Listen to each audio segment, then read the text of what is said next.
سبحان اللہ والحمد للہ ولا الہ الا اللہ سبحان اللہ والحمد للہ ولا الہ الا اللہ۔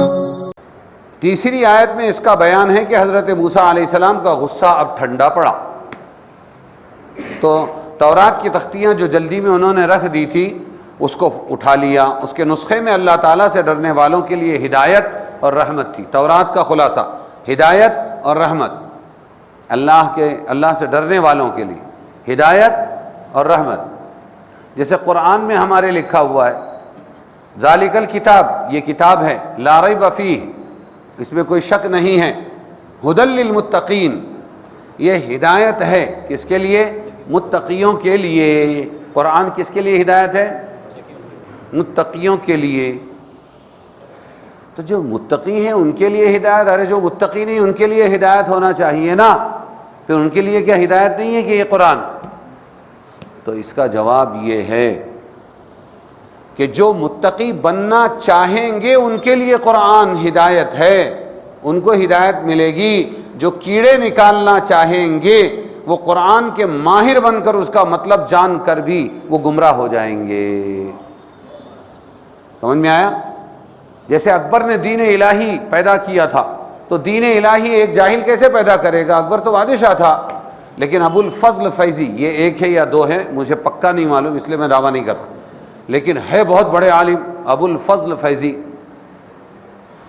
اتنے بڑے عالم ہندوستان میں رہ کے، اتنے بڑے عالم کہ عربی کے ماہر، اور عربی کے ایسے ماہر کہ انہوں نے بغیر نقطے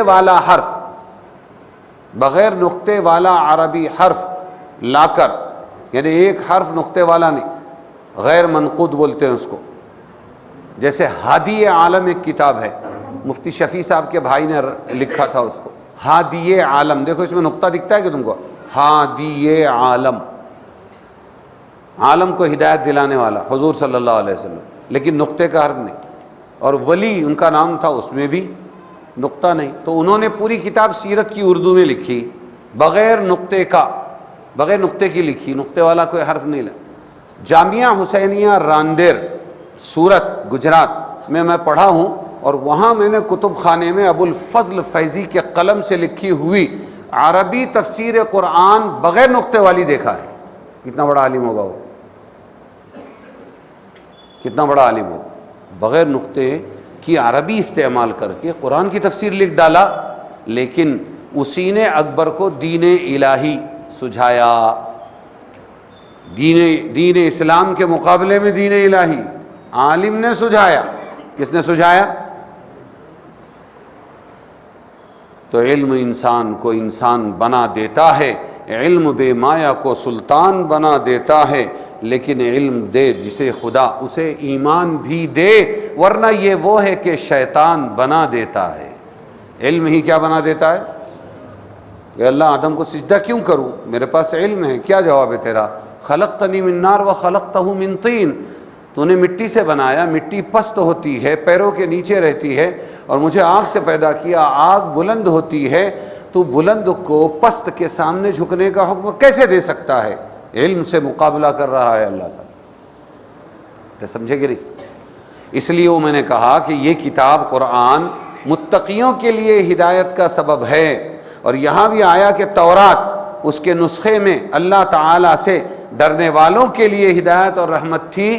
یہ بات میں نے کیوں کہی کہ جو متقی بننا چاہے، جس کو ہدایت چاہیے، جو اللہ کا لحاظ کرنا چاہے، ان کے لیے تو یہ آسمانی کتابیں ہدایت کا سبب بنے گی، لیکن جو کیڑے نکالنا چاہے اس کے اندر تو پھر بڑے علامہ بنیں گے، لیکن ان کو ہدایت نہیں ملے گی۔ ان کی مثال ایسی جیسے کوئی دریا کے کنارے جا کر بھی پیاسا لوٹ آیا۔